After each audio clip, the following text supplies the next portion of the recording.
Welcome to the channel, everybody. It's Phil. Great to be here. Good to see you all. We're going to be digging deep this morning into the Christian American experience of this thing that was the Trumpocalypse that was brought on by the Kamala mission that took place. But before we run too far, let's do those ubiquitous intros. First of all, I'm delighted to be chatting with my good brother and good friend, Steve Kozar, principal of the Hit the Bar campuses around the world. But before we get there,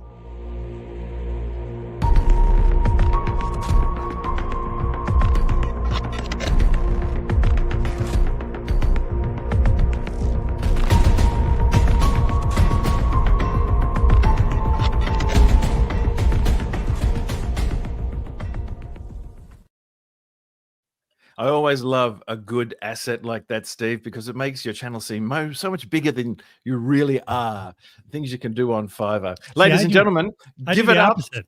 Yeah, my channel is bigger than it appears by the quality of my productions. I should do something about that. So, hey, folks, as you know, the principal's in the house. Here's our big buster to get the day started.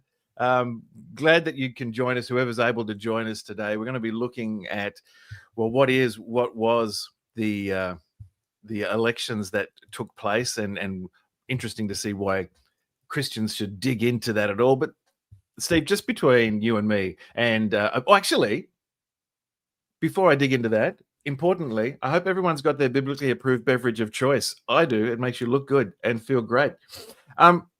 Principal Kozar, have you got anything you would like to say to our... Oh, what is this one? It's a prop. I have nothing in here. You're like being in Hollywood. You know when they have cups of coffee or cups of tea in movies and there's never anything in them? I've noticed, and you see people, sipping nothing over and over again.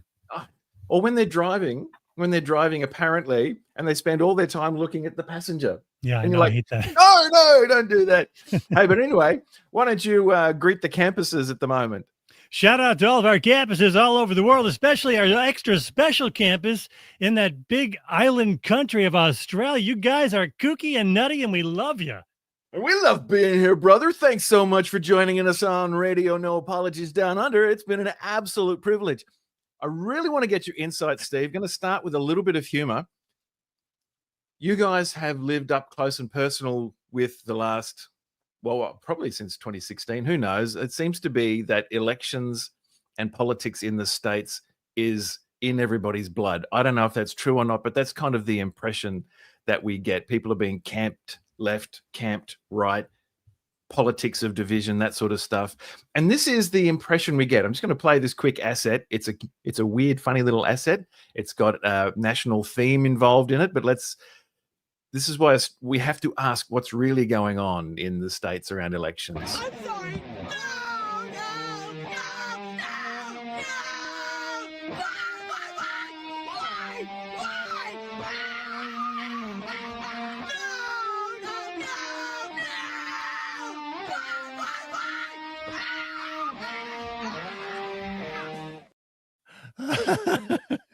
What can I say about that? Have you seen that before?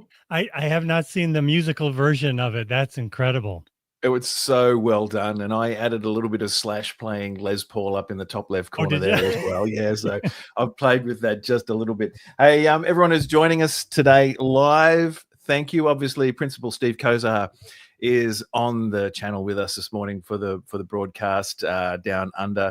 For those who are watching us later, thanks for joining us. We do hope that you can watch, like, subscribe, all that sort of stuff that we love for people to do. Before we go any further,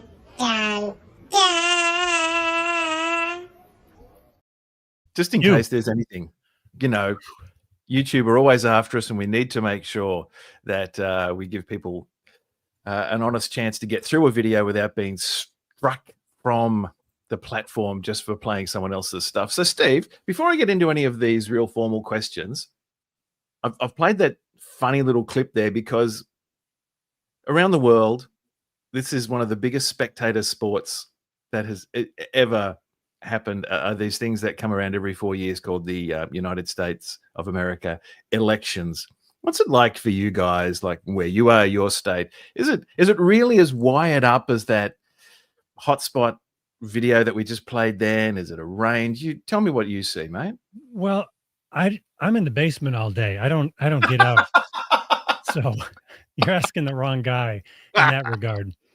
I mean, I live in right next to Madison, Wisconsin. Okay, And you're in a cold area. well, it's cold, but it's also notorious for being more liberal than the rest of Wisconsin. Okay. And the the the way it appears is that there is this really strong divide between the less educated conservatives and the more educated liberals. That's the kind of broad categories that everybody That's sort of the sees trope. things through. And the idea that when a new administration is entering the White House, it doesn't matter if it's Republican or Democrat as much as people think. Mhm. Here's the theory that I've heard, and I think there's something to this. And this is not an area that I spend a lot of time, a lot of mental energy on. But if you wanted to have people who were going to be in charge and have tremendous power and to be unaccountable to anybody, and you wanted to do it under the guise of a free and democratic republic like the United States, Yeah.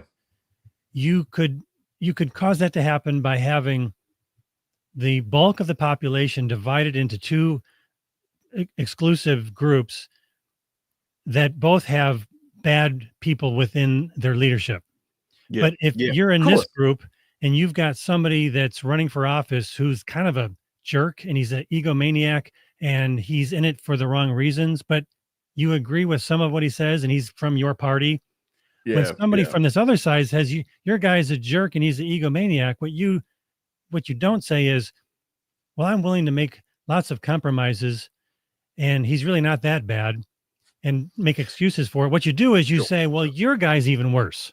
Yeah. Your guy. Yeah.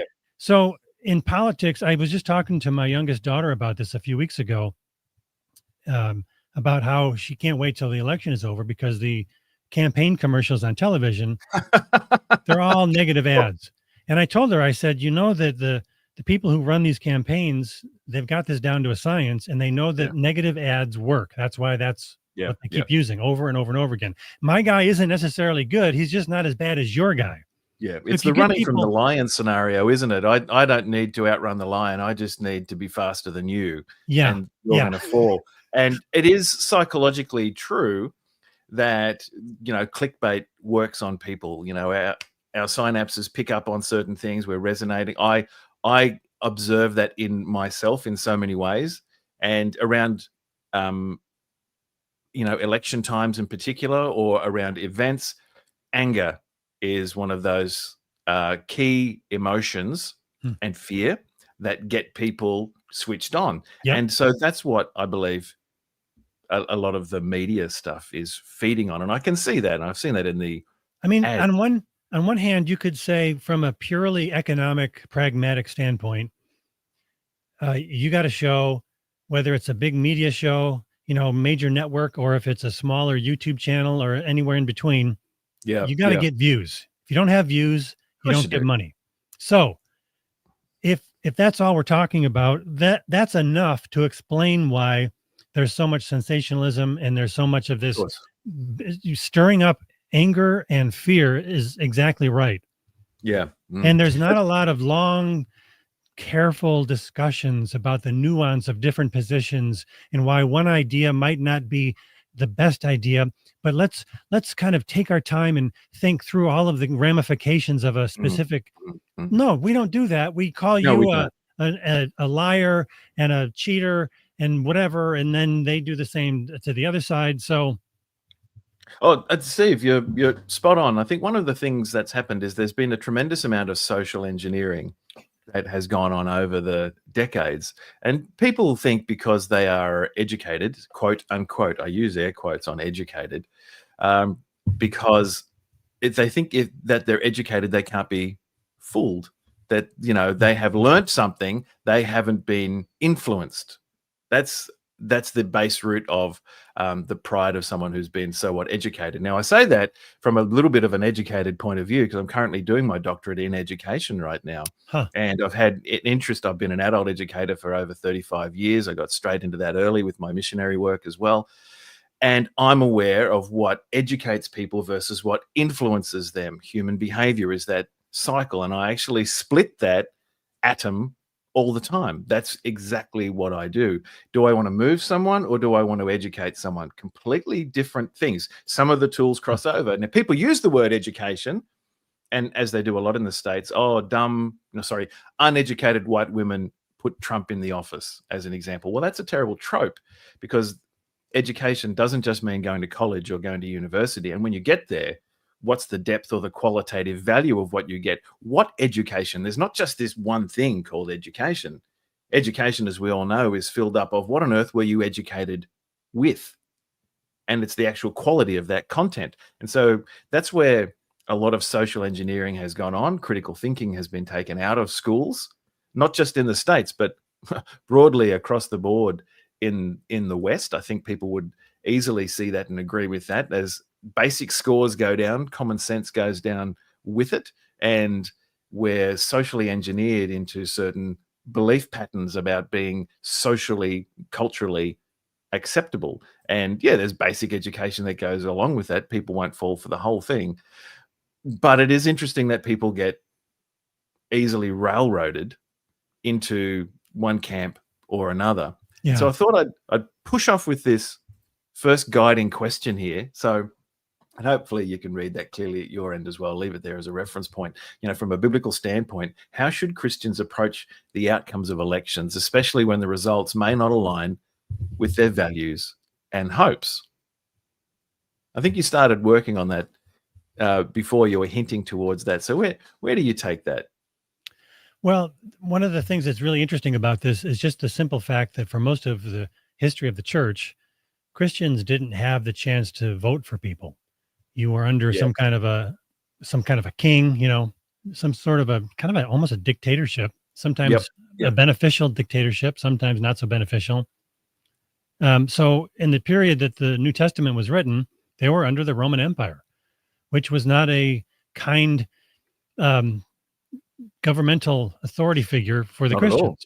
Not at all. It was powerful, and it got the job done as far as holding together a large segment of the continent of Europe and Northern Africa. Yeah.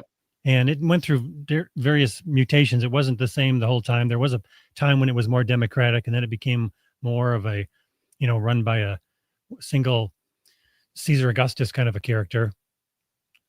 I like seeing the Basta in the comments. Yeah, it keeps coming up. You've started something good. So when we think of the idea of us having all sorts of democratic freedom, we don't really see that portrayed very much in the New Testament. Like in Romans 13:1, let every person be subject to the governing authorities, for there is no authority except from God, and those that exist have been instituted by God. It's a real controversial verse, because it always causes us to say, well, as Christians, how far do we take that? And obviously, when the government tells us to disobey God's laws, we as Christians have the right to draw a line there. That's spot on. We are under we're under higher orders, and sometimes we disagree as Christians where those cut across social boundaries as well. I think we can all reflect back on, and I'm not going to be too controversial here, but just reflecting back on the COVID policy response time. There were lots of policies that the governments put in that many Christians happily went along with, thinking it was for the public good. And a lot of other Christians vehemently went against because they rejected those as being against the public good, the very same policies, because of what they did to the poor and the marginalized. I guess it depends on your perspective at that area, but on a moral level, you're quite spot on that. And I don't mean but on a moral level. You were right on that level. I'm saying that when we also look then from that granular level to a higher order level of are we obeying or disobeying God, well, then there's no choice at all for the Christian. Whereas on some of those day-by-day things, it can get a little bit gray. But on the objective, do they want me to do something that is against God's law? Then clearly the Christian has to disobey the rulers, because the rulers are wanting them to disobey the King of Kings. Now that's a no-go zone, of course. Right. Yeah. Well, so let's just back up for a minute though, because I think Yep. Christians who have the ability to elect their officials, they tend to go to that extreme really quickly. And I'm going to read First Peter chapter 2. I think I'll just read 13, maybe all the way to 17. Oh, you should have that memorized, Steve. Be subject for the Lord's sake to every human institution, whether it be to the emperor as supreme or to governors as sent by him to punish those who do evil and to praise those who do good. For this is the will of God, that by doing good, you should put to silence the ignorance of foolish people. Live as people who are free, not using your freedom as a cover-up for evil, but living as servants of God. Honor everyone, love the brotherhood, fear God, honor the emperor. Yeah, that's it. So this is what's so interesting in our time frame is now we're in a position where we can say, or maybe we don't want to say, I didn't elect so-and-so. Sure, I voted for the other person. President. Yeah, that's right. The tropes that were coming, and I'm sure they've come out before in the States, because it is a big social experiment for the last couple of 100 years. It's been rather dramatic, of course, but the idea of rank and file humanity having a choice of its leaders is brand new. Brand new. In the overall scope of human history, it is brand new. You're right. Ali and I were watching this. I'm getting a bit, media focused on some of these things, but we were just recently watching the miniseries called Shogun, and we'd watched that back in the 80s. But this is set in feudal Japan. British contact with the Japanese had only just been established. So people, if you're not familiar with it, you've got to think back to that period of time. And the idea in Japan was that you were under, a clear ruler, and the head of your fief really had choice over life and death, and people were vassals. They were subject to that ruler. They didn't get to elect. If the boss said jump, you said how high, because they were your ruler. They were your lord. And of course, that's where we get the English term landlord from, because they were the owners in their areas of the fief and what was around them. And when that starts off, these people do have an absolute power that is unassailable by the rank and file. We never, as Christians, ever had a choice of our rulers and our leaders. And even in the church, God appointed leaders, particularly, in the early days, and you can say he still does now because of his sovereignty. So for us to think and get into these arguments about who we vote for and who we shouldn't vote for is terribly divisive, simply because we're arguing often out of a real ignorance about God's sovereignty over the situation. And we're put in awkward positions. So it's understandable. We're allowed to have different positions. That's fine. But certainly not to the point of alienating other brothers and sisters or castigating other brothers and sisters. We should be able to come together. And even if we can't see eye to eye, we should still be able to walk arm in arm. What's a bumper sticker like that worth, eh? Or a coffee mug. Or a coffee. I can't fit it on this coffee mug. All I've got on here is, Robin Williams, so to speak. But that's great. Yeah. When we went to the Lutheran church that we've been going to now for about 10 years, I was really impressed with the pastor and the synod in general. They've got a lot of clarity on a lot of issues, as opposed to most of the evangelical churches we used to attend, where the pastor was not as trained and there wasn't as much clarity. So there was just a lot of opinions and nobody really kind of knew where to go with a lot of things. Yeah, for sure. And so this is the first time I went to a church where the pastor said, we do not have an American flag in the building. We do not have a patriotic service. We do not pledge allegiance. This is the Church of Christ. This isn't the Church of the United States.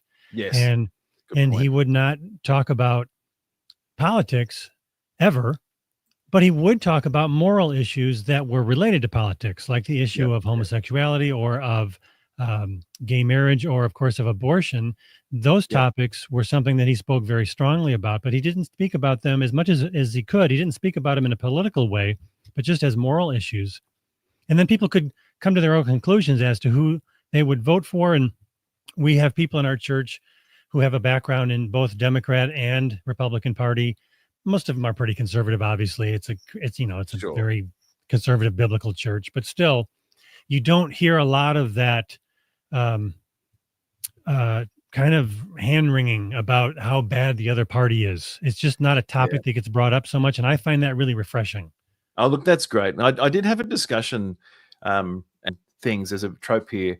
We'll say something like, well, rugby league was the real winner tonight, because that's, the game finishes and the sports players are coming off and the interviewer walks up and shoves a microphone into a football player's face after 80 minutes of running headlong into other people. And in Australian football, you don't take time off or swap sides. You play the whole 80 minutes unless there's blood, something like that.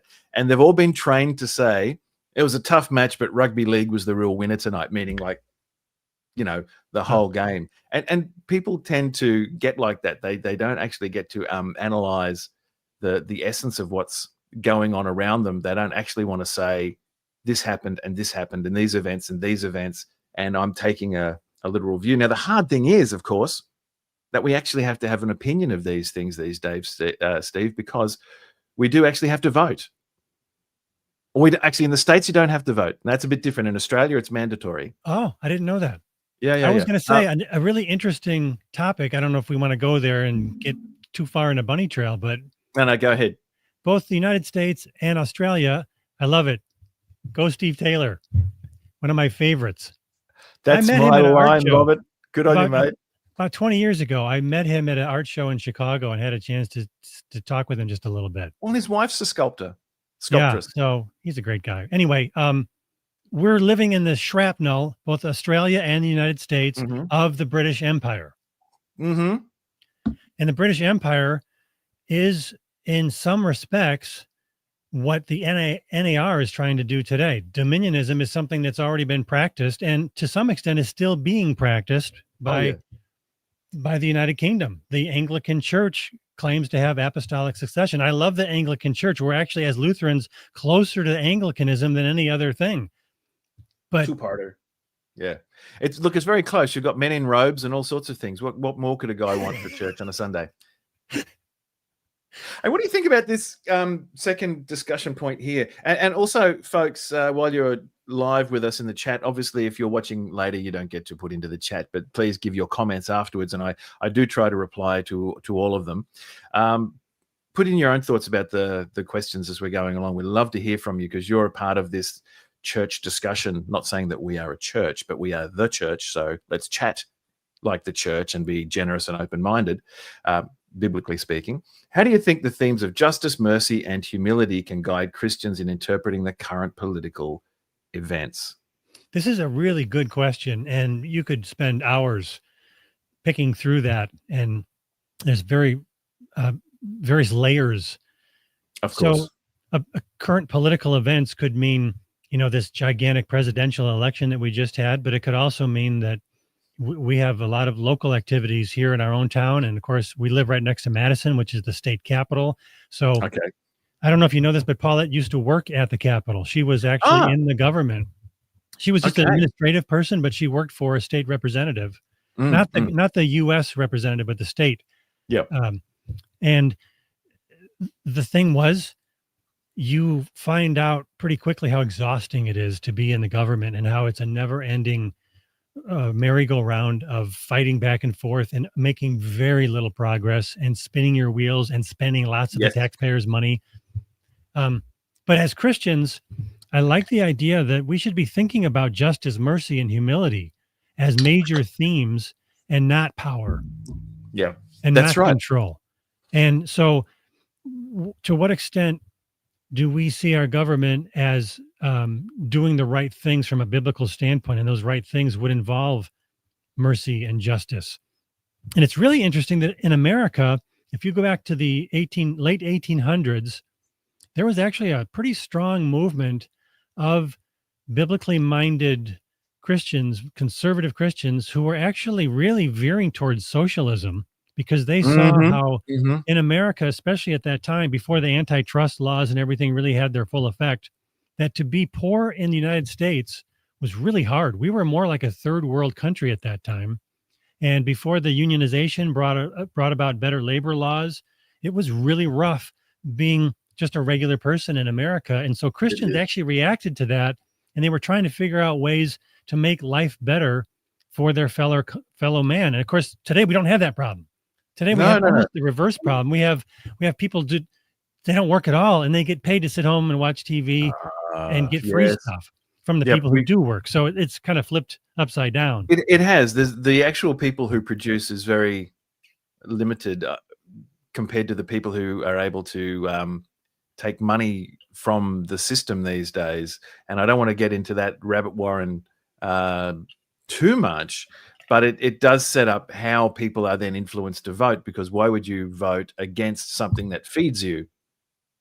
So rather than, and it was something I was chatting with our Steve the other day about, when there are large governments and large social welfare systems, people rely on those things and they will send their vote typically to the things that provide them their money. So it influences, let's just say that influences many people in how they view things. Now, I did see Mick Carr put up a quote before, and I agree with you actually, Mick. I like the idea that when it works, we can vote those in and out if it's working well, who we choose to. Like, we do have a choice. So I think what we're saying here is that this is new. It's kind of like men and women working together in the workforce as well.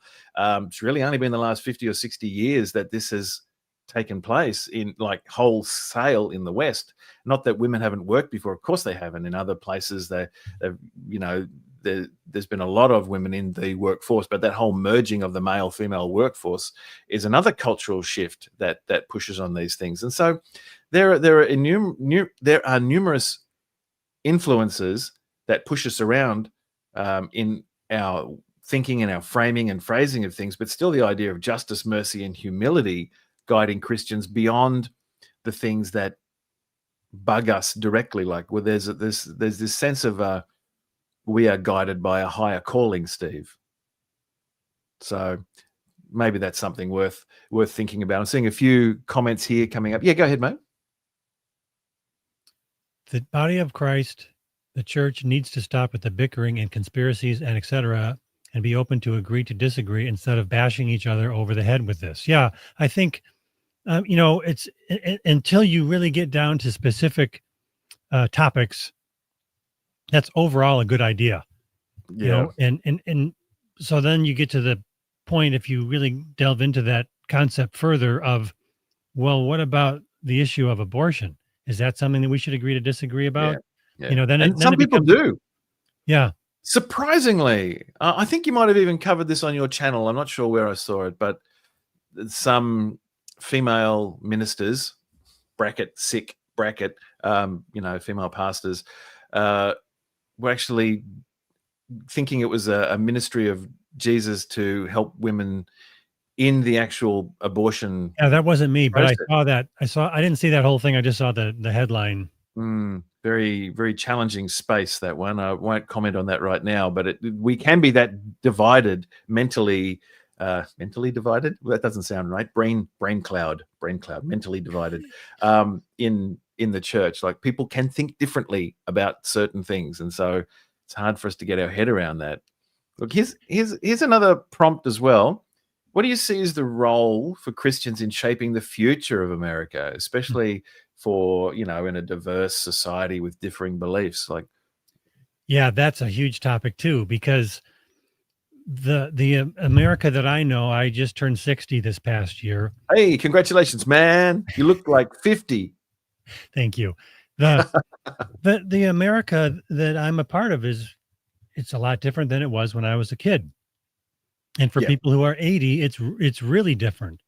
And so what is our role? Honestly, I'm just a guy. I happen to have a little bit of influence because I make videos in my basement, but really what's important is my my family, my church, Yeah. Just being a nice guy who's a Christian witness to those around him. It's a lot of pressure, I think, to think that we got to somehow muster stuff up, because if we don't, this giant revival that God has been trying to start for decades now isn't going to happen, and America's going to fall apart. And this is something that really bothers me about specifically Dr. Michael Brown.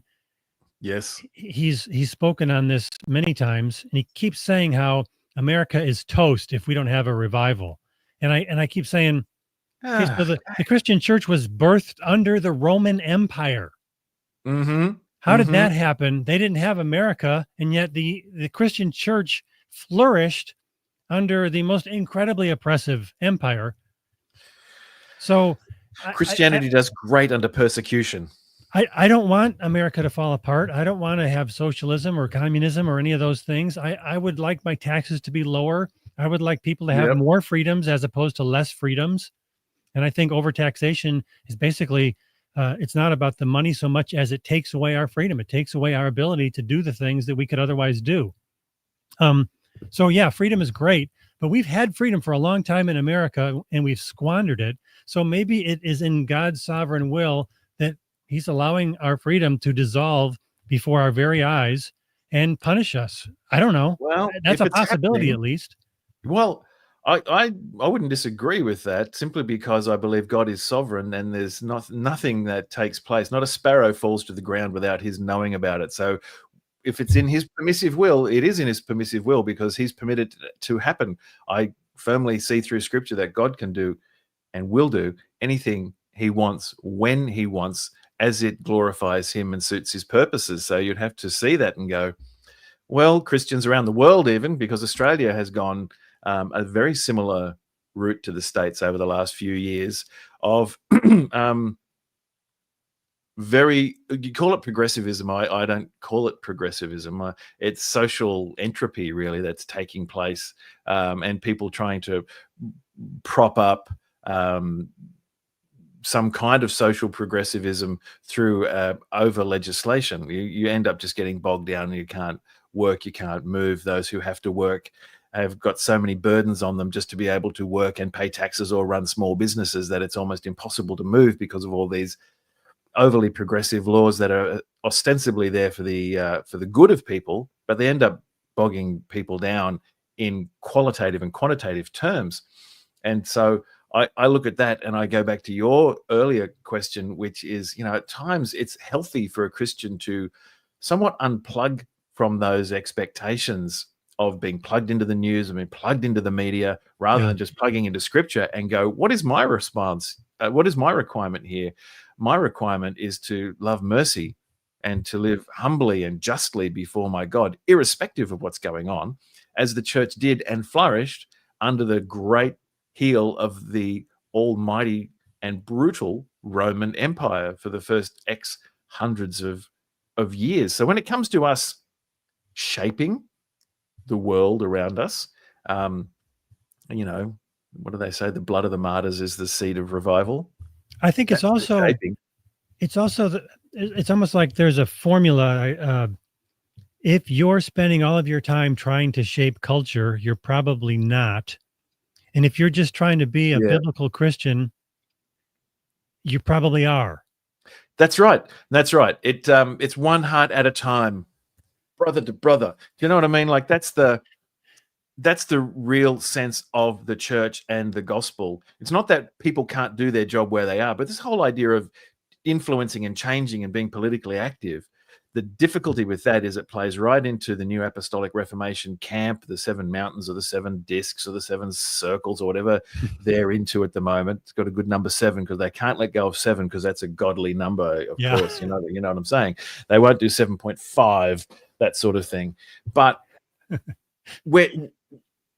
we do see what's right. It goes back to the last question about our role is more about loving mercy and loving justice in the name of Christ. So not letting go of the gospel of the kingdom of Jesus Christ, not just the gospel of salvation, but it's the gospel of the kingdom, like, under new management should be written across all of our foreheads in a one-on-one thing, and not being here to think God's job through me is to try and reform Australia or reform the United States. No. If that happens, that's up to him. What's happening in China at the moment? Don't those Christians have exactly the same mandate that we do in the West? Of course they do, because they're under the rule of Christ. Is it for them to rise up a revolution against the almighty oppressive communist Chinese government? Did the Christians do that in Rome? The answer is no. We didn't do any of those things. It's not biblical. It's not historic Christianity either. So I just think like that Philip's comment. Oh, yes. And he's What do very you think about attractive too, isn't he? Look at that man. What do you think about the idea that the modern lack of doctrinal clarity and anti-confessionalism leads to political ideology becoming the metric for orthodoxy and heresy? That's a great point, Philip. The lack of specific doctrinal clarity does that very thing. You said yes to Jesus. You go to a non-denominational church with the most vague set of beliefs. You got this void. You got all this empty space because you don't know anything about anything. So you fill that space with, and I think it also goes to the idea that just we live in a culture of the false dichotomy politics. Certainly of America and of maybe the whole Western world. Of you're either a conservative and you listen to conservative people, or you're a liberal and you listen to liberal people, and you just kind of grab onto one or the other, and then you just spend the rest of your life fighting against your opposition. And there's never enough discussion. And I think another comment that somebody made, and I really think is a good point, is that it is good in a general sense to say we should agree to disagree, but we never. If we get there too quickly, we don't have the opportunity to learn how to discuss things. We don't know what we're agreeing and disagreeing about. Yeah, absolutely. And I have a personality disorder where I actually do have a tendency to want to push my viewpoint too much, and that makes me good at some things and bad at other things. And so, hey, there's Jake at the Framework. Hey, Jake. Yeah. Hey, man. Say hey. I would love it if we were trained better to try to let somebody talk and then repeat what we think they're saying so that they feel understood.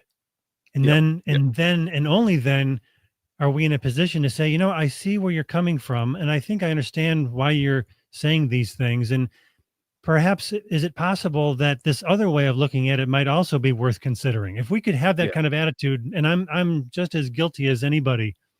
Well, we don't like learning things, and I mean, I say that as a lifelong adult educator. People sign up for classes, and yes, they want to learn calligraphy, but they want to learn because they want to be good. They don't actually want to learn. They want to be good at it. The learning process is painful, and the idea is by listening to people, we do actually have to learn. We have to get past our cognitive dissonance about things we believe and don't believe, and what's right and what's wrong, and where is that true north, as C.S. Lewis would say. What's that true north for us? It's Scripture, of course, and part of the pain that goes on is when we have to learn and when we have to shift. I mean, my personal experience of that is coming from vague, well-meaning Christianity into word faith Christianity for like 10 years or so. I spent too much money giving Ken Copeland fuel for his jet, you name it. And Ken, I want my money back, mate. No, it's not going to happen. And to finally coming into more Reformed theology, which goes back to Philip's point before, when people don't have clarity of theology and doctrine, what you have is a God made up of your own best intentions and in your own image. You don't have God. And when people say things like, oh, God wouldn't do X, Y, Z, that you see these, in Scripture, you go, well, hang on. They can say things like, not the God I know, but what they're saying is I don't like the God of the Bible. Yes. So I'm going to get the nice bits. I'm going to carve out these nice bits here, leave the bits I don't like because they're awkward in a fluffy Western society. I'm going to hang out with my God, like the Temptations. My God. Well, and like Jake was saying about the NAR dominionism, it's a huge topic, and I think when we consider what's going to possibly happen with the Trump administration, I hope the best, as I would with any president. Of course. But the possibility of NAR leaders becoming drunk with power is not a good thing. It's kind of scary, actually, to think that people like Lance Wallnau are actually going to have an open door to go to the White House and to share his suggestions. I mean, these people are idiots. Can I just say it? They're idiots. No, you can't say it, but you just did. No, you can't. Yeah. Perfectly. Well, you are the principal of the Hit the Bar campuses around the world. I'm telling you, I almost feel like I could get along with a really liberal Presbyterian or an Anglican or somebody like that, because at least they're intelligent and they're probably, even though I would disagree on a number of things, we could have a pleasant conversation. But these NAR leaders are idiots. They're bullies, and they don't care about truth. No, and by the way, those of you watching, the Framework is the YouTube channel of my friend Jake, and he's doing a lot of great work. And nice he's been a really huge support for me and for Chris Roseborough in providing a lot of good information and a lot of good research. And the NAR leaders are at the core dominionists. Yeah. Well, that's a really important point, is for us to be able to step back and look at the fruit of people and not put our hope in our leaders. Our hope is not in our leaders. They're not Trump's, okay, people shot at him and they missed. So by the grace of God, he's still here. That's remarkable. That's amazing. That doesn't mean that Trump is your earthly political savior. Maybe God is doing something in his life with regard to salvation. I truly hope so. But essentially, we're all sinful, and our hope, when you put your hope in sinful people, as we can see by looking at pastors who fall from their positions because of indiscretions, and there's been a bit of that lately in a number of circles. The cult of personality does no one any good. God will pull that rug out from under our feet, because God disciplines those he loves. Yeah, and he'll put us back to him. The past, I don't know, it's been roughly a year now. Yeah, because it was about a year ago that we first heard about the Mike Bickle problems. Uh-huh. And it's just multiplied over and over again with some of the biggest leaders in the charismatic church world. And of course, we got Steve Lawson, who wasn't even charismatic, but he was just as bad, apparently, from what we're learning. Yeah, and what I can point out with that is the Thompson twins from 1983, 1984. People are people, so why should it be that you and I should get along so awfully? The British New Wave Band, folks. Hey, look, here's another guiding question that I hope can shape our discussion a bit. And folks, also in the chat, please do put your comments. We love hearing that. I love hearing the various things that everyone's saying. You're all thinking wonderfully and very generously this morning. I just want to congratulate you for doing that in such divisive times. But this is this question as well. How can Christians maintain hope and purpose in politically polarized times? Well, it forces us to figure out, what is our hope really in?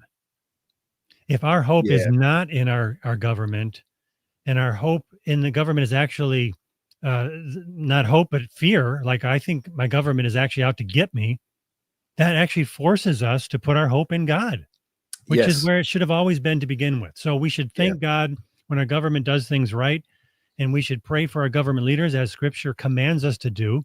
We should obey them whenever it's appropriate to do so, when it doesn't go against God's law. Yeah. But ultimately, we're not going to be on this earth that long. Before you know it, we're going to be dead.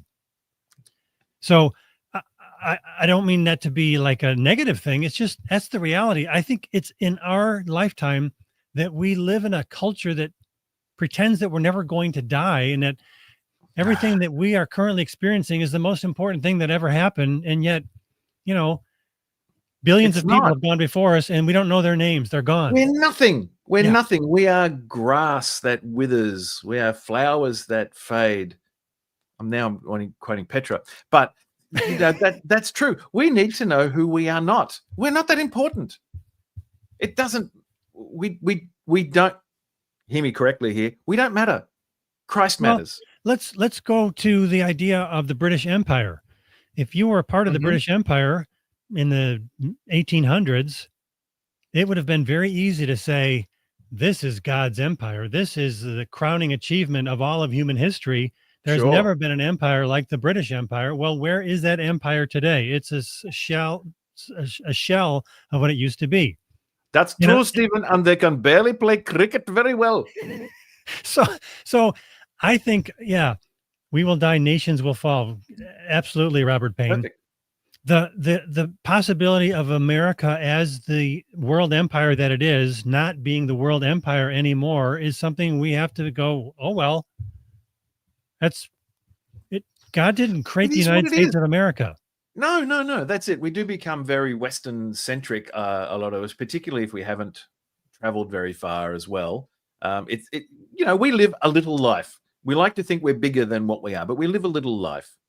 I'm affected by stories of thousands of people dying in tsunamis. But if I watch a story about one child being badly treated by a parent somewhere and dying, that makes me cry. We're small people. We empathize in small areas and we can be shocked by things or whatever. But, like God has made us with the limitations that we are. And for us to think that there's anything beyond us, now we can pray. We can ask God to do things and intervene and be merciful and be kind and gracious. Well, in this situation, because he always is those things, no matter what. But when we look at other brothers and sisters in politically polarized times, we're kind of taking sides against each other on someone else's behest. These people who do not care about us, that are not believers, that are not Christians, that are narcissists on either side of politics or on the many sides of politics, because it's not just the two. You would agree that, we've got in Australia, lots of different political parties and views and schisms and things like that to deal with. In the States, you still have libertarians and other people who want to become independents as well. There's not just the two, but we're set up in this ping pong kind of game between left and right. And people tell us we have to take sides. Well, no, folks, you don't have to take sides. We don't have to do anything that God doesn't instruct us to do in the Word.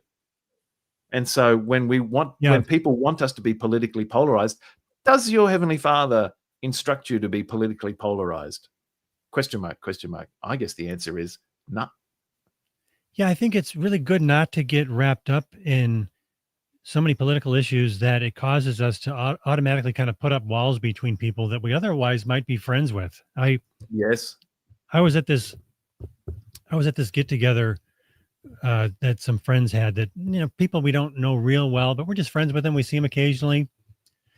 And there was a guy there that was a super liberal guy who's a school teacher who actually has written a book, or maybe more than one book, or he has a website, but it's all very, it's not Christian stuff, but he claims to be a Bible expert. Oh, well, okay. And I knew just a little bit about this guy, and it was just a birthday party for somebody. So I just met this guy, and you know what we did the whole night? We just talked about stuff that we both thought was interesting. Yes. And I'm like, I'm not going to go into this deep theological thing with this guy I just met and ruin my night and ruin his night and possibly ruin other people's nights. I'm going to try to just talk about stuff that's actually interesting and enjoyable. And he was a really interesting, pleasant guy. Yeah.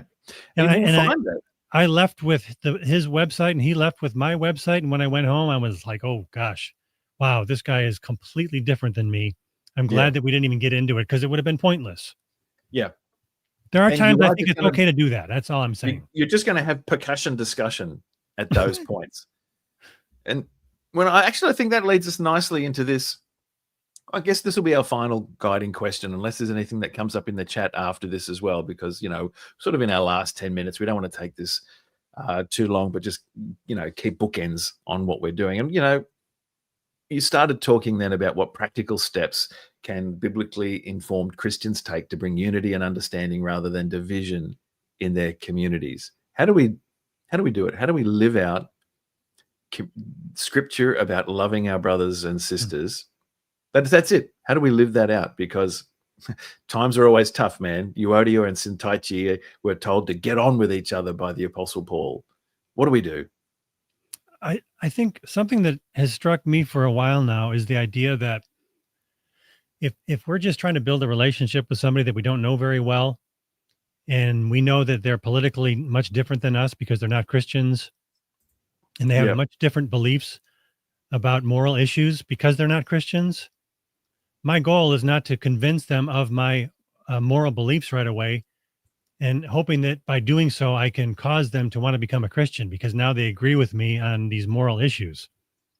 That just doesn't work.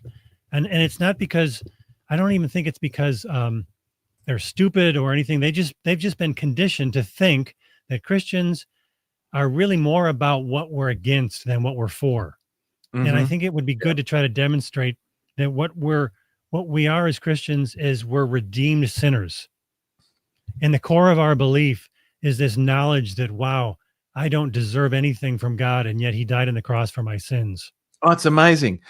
And that's what The I would heart want of the people to gospel- think about when they think about me. I don't want them to go, he was a great artist, he was a good whatever, he was really smart, or he had a good YouTube channel. I would like them to think Steve was a guy who really knew what a sinner he was, and he was so Steve. thankful that he was saved by what Jesus did. Amen. I spent too many years worrying about whether I would be significant. And the stress of that, and Pentecostal preaching saying you have a bigger dream, you're going to do more, you've got to dream bigger, you've got to be all these. And well, no, actually, no, I don't. Some people, sure, if that's their thing, that they're going to run a multinational corporation because that's where God has gifted them, fantastic. But whether we're rich or whether we're poor, God has put us in these places. Not that we can't move through those things and learn different things and change whatever, but being significant is not the point. What fingerprint, what godly fingerprint are we leaving on the notepad of history? And it'll only really be with our family, folks like you and I, with YouTube channels, and ours is a tiny one, of course.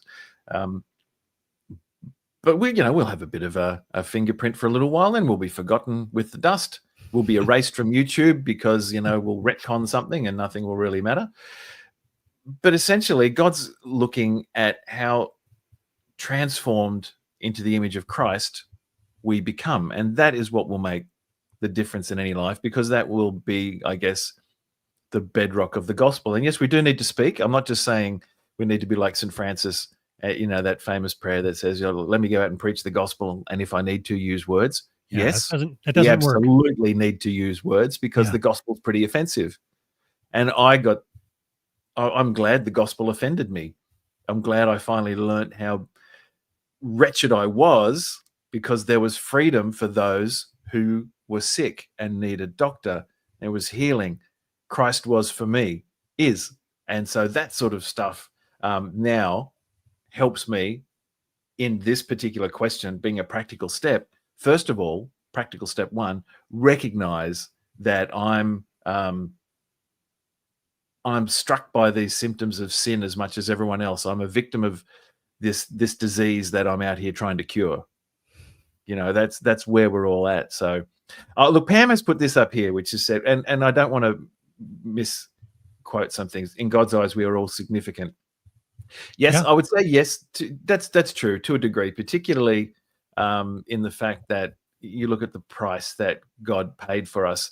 I would only just reflect on that with the work of salvation is an act of God's love, because God is loving, not because we are inherently significant. Right. In God's eyes, we are need that. significant in the sense that the significance comes from God's eyes. It comes from what Christ has done for us. So, and I, Pam, I don't want to treat this the wrong way around. I hear what you're saying there, and I take it on board.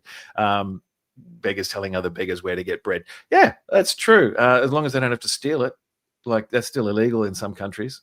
Little joke there. See how I can still be humorous with deep things. Hey, Robert just said only instrumental albums don't need words, and the tunes need good titles. That's it.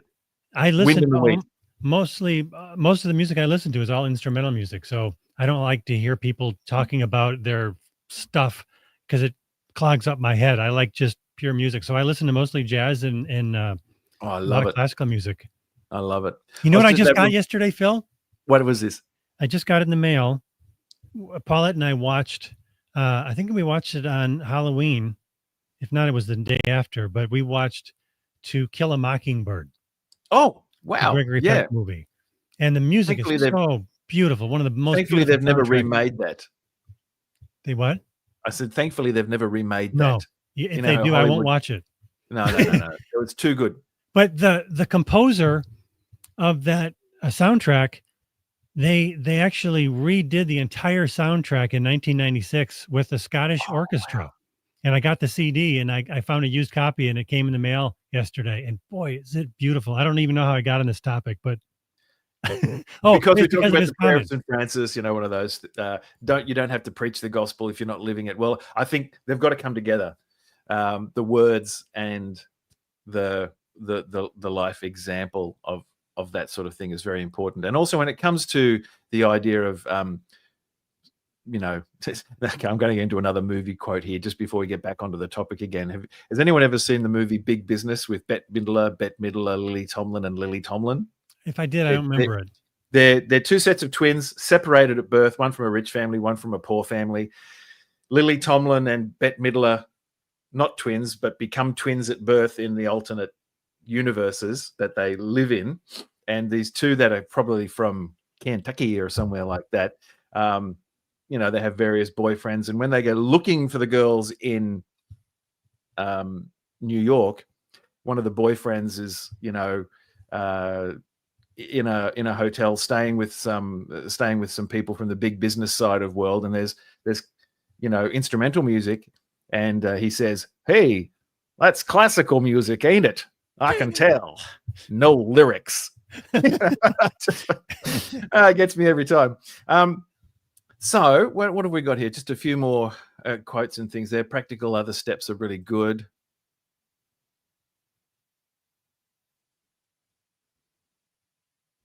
Oh, there's more to that quote.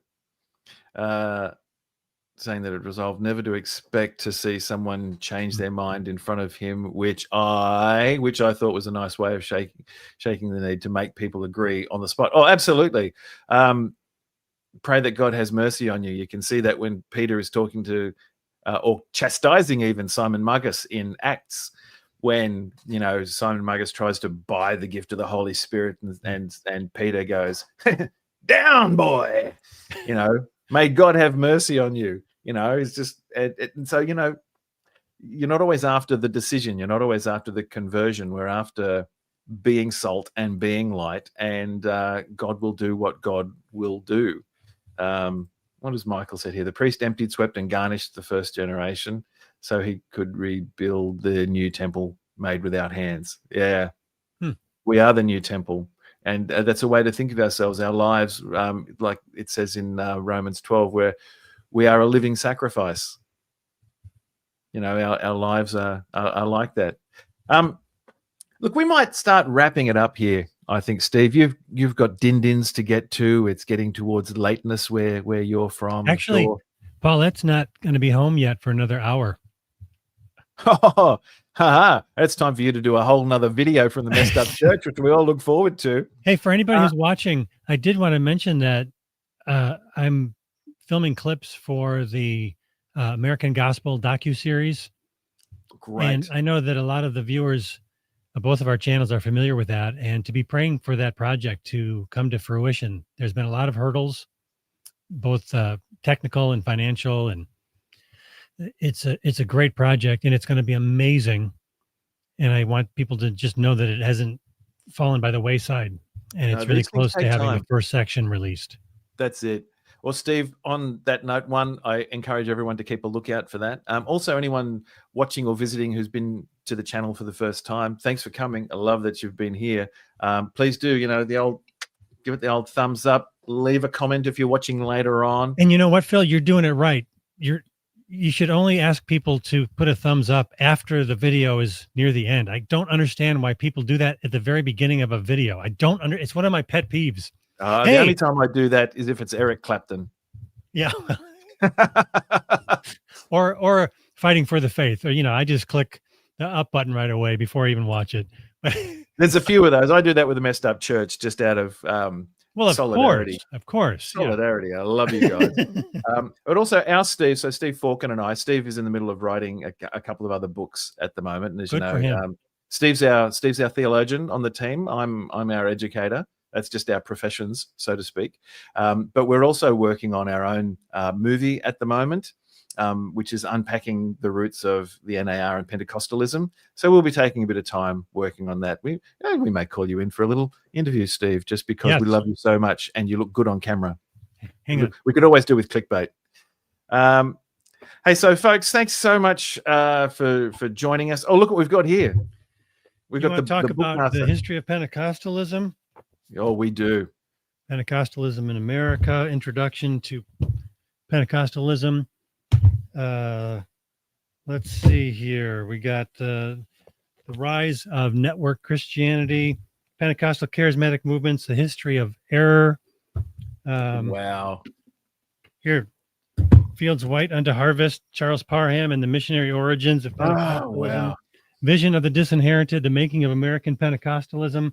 I have a pretty substantial library because Dan Long and I are working on a book too, and it's taken us Oh, forever. good on you. But it's going to be specifically about Parham, Yes. Charles Fox Parham, and Yes. about Frank Sanford, about John Alexander Dowie, and John Yes. G. Lake. Yes.